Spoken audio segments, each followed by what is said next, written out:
Hey there, Pokemon trainers. I'm Ash. I'm Nick. And we're here today with our little monthly roundup of news and whatnot. But first and foremost, you've been doing a lot of recording lately. Yes. How's the Magic Rundown going? Chaotic. So for those of you who don't know, we have several different channels. Nick is taking part of the Magic channel as well. So be sure to check out the Magic Rundown, and you can catch Nick and Andrew and Happy and all their wonderful shenanigans. Like you guys just opened Double Masters last night, so Yep. Yeah, been a lot of fun. I now get to talk about 2 TCGs twice a week instead of just the one. Now everyone has to hear my bad opinions. I mean, not all of them are bad. Just most of them. Just 90% of them, yeah. So, of course, we've seen the release of Go. We got to see us open it. We had a lot of fun. I ended up pulling the Alt-Art Mewtwo after the fact, not on camera, which was pretty funny. But yeah, no, Go's going pretty well. There's a lot of fun cards in it. I think we're already seeing some of them play. I know one of our friends is talking about making a Charizard deck. I just want to be done with Charizards. That's fair. Fair. I know that you've been talking a lot about trying to rebuild Malamar running the Venusaur. Yeah, I really want to try doing the Rapid Strike Malamar deck with Radiant Venusaur in tow just for that extra card draw. But we are in full swing for spoiler season for Lost Abyss and Lost Origins, which is the American release. So far, what we've been seeing is pretty cool. Like this is going to be a fun set.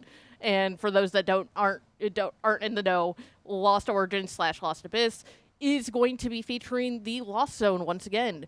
In Magic terms, it's Exile. But Pokemon, we haven't seen it for a little while. I think Prism something. It's been a hot minute for it to come back. So, and we're seeing a lot of new cards that are going around the Lost Zone.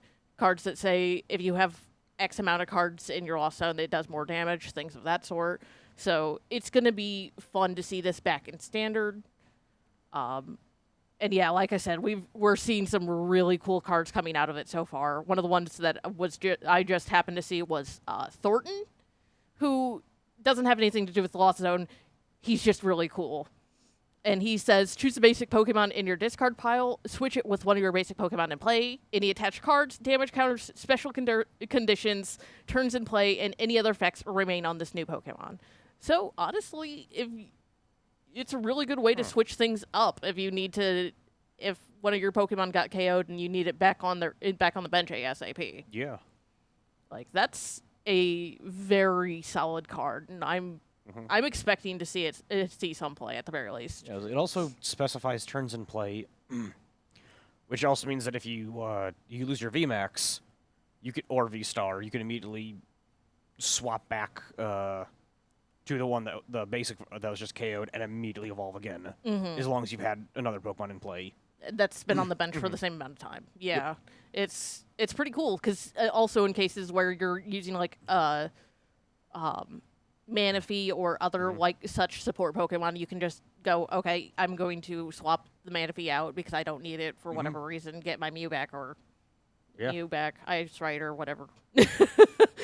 But yeah, no, this is a very cool card.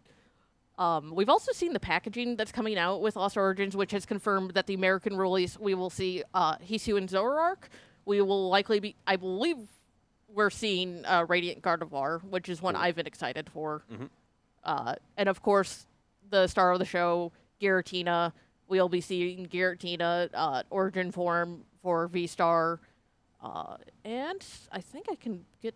where is he?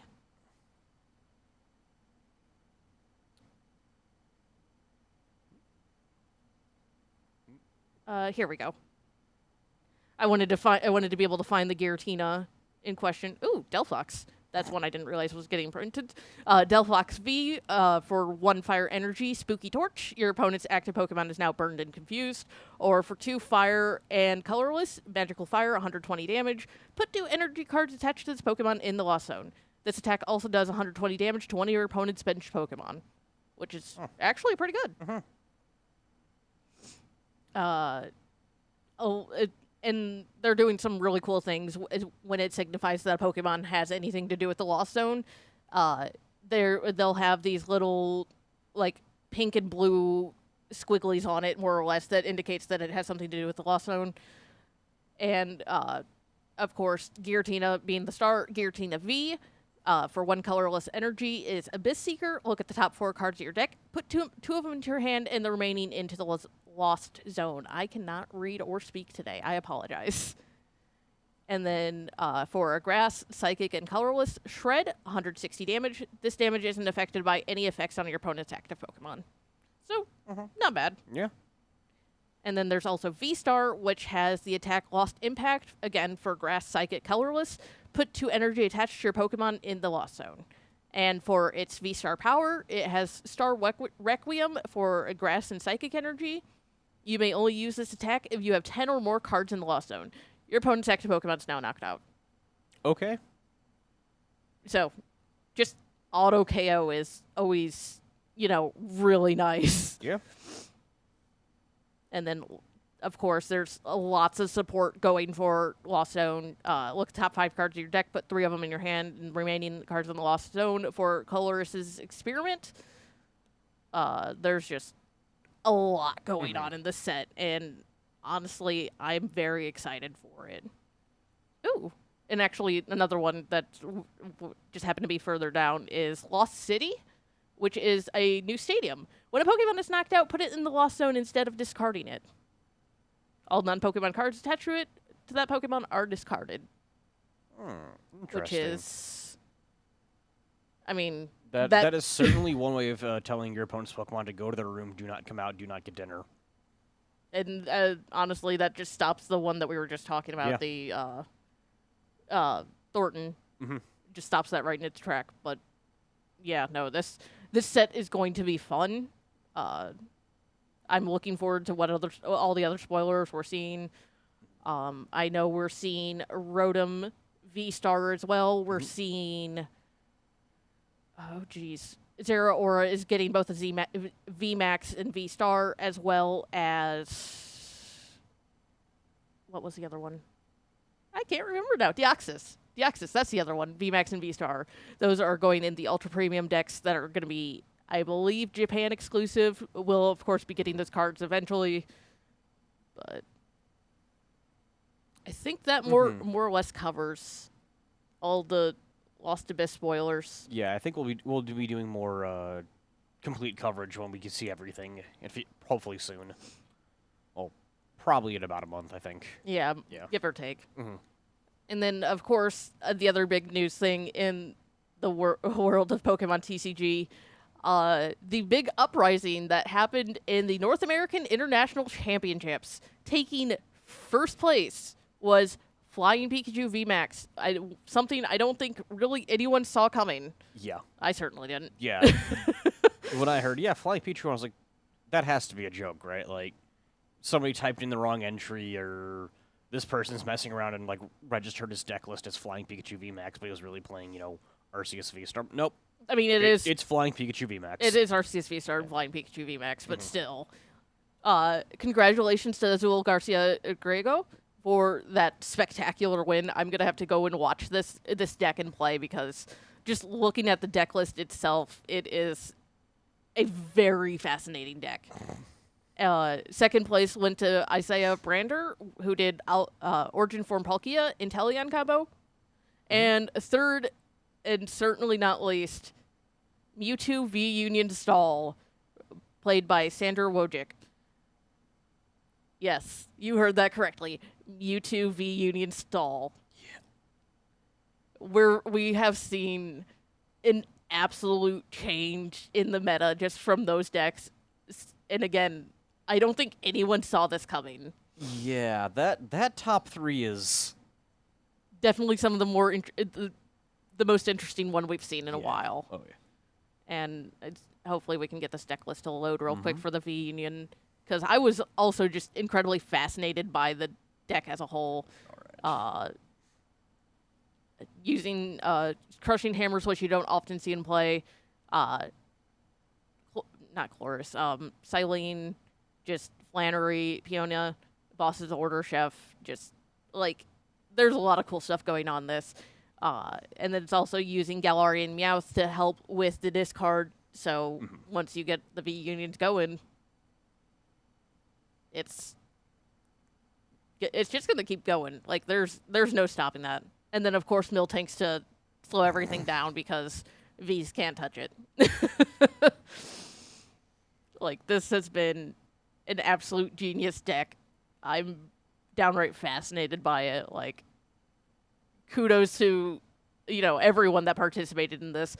But, of course, kudos to Sander for coming up with this deck. Because this, like I said, this is just a fun deck. And we've also seen Milwaukee regionals, which ended up seeing first place going to Braden F. Elfert, which he was using RCS V-Star Duraludon VMAX, which is Duraludon's one of the ones I've been talking about getting back into recently. So I'm excited to see it still around. Second went to Blissey V and Miltank. Oh my goodness. Well, our friend Andrew has something to build now. Yeah. The more I'm looking at this, the more I'm like, maybe I do have to build, like... Well, no, I do have Mew. I do have both Mew and Dragapult, so I technically have answers to Miltank, but wow, this is annoying. And then third place for Chris, I apologize, I'm not even going to attempt that last name, with Mew VMAX. Again, congratulations to everyone that participated. Oh, nope. Right down there, 10th place. RCS V-Star Flying Pikachu VMAX, Azul again. He's just out there making that deck known, and I'm here for it. I love seeing that the meta always change, just like ever changing. Just people can help come up with the coolest ideas. But quiet news month, more or less. Yeah, Pokemon Go kind of overshadowing everything else right now. And then the Lost Origin / Lost Abyss spoilers also just slowly trickling in, but... Yeah, so hopefully in a month we'll have a more complete version of the set we can look at, kind of our opinions on, give our horribly bad takes that are going to be proven incredibly incorrect. I'm still kicking myself for saying, oh, no one's going to play Palkia, and then suddenly Palkia is just like, hi, I'm the entirety of a regional championship. Exactly, yeah, we're both kicking ourselves for that one, and then... sadly, Machamp just nowhere to be seen. Which, we can't always be right. I know I'm only going to be right like 10% of the time, but it's fun. Yeah. That's what meta is. It's always shifting, and, it just shows that how alive and how variable that everyone is in this game, and it's good to see. Yep. But... as always, I'm Ash. I'm Nick. And we will catch you next time.